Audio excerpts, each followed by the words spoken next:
Hello everyone, how are you doing? This is MD Tech here with another quick tutorial. In today's tutorial, I'm going to show you guys how to resolve if the System32 folder keeps reappearing at startup. So you notice you turn on your computer and then File Explorer opens up and it gets you right to the System32 directory. This tutorial will show you guys how to hopefully resolve it without too much of a hassle here.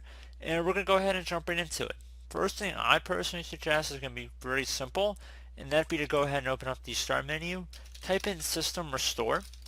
Best match should come back with Create a Restore Point. Go ahead and left click on that option.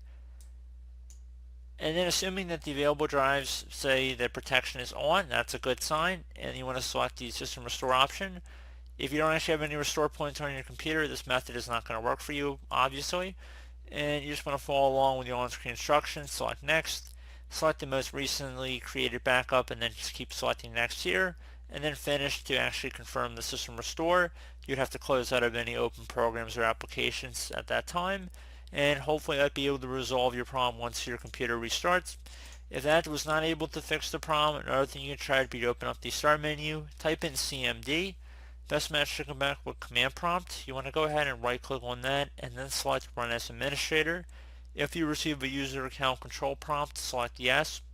And now in this elevated command line window, you want to type in SFC space / scan now, exactly as it appears on my screen.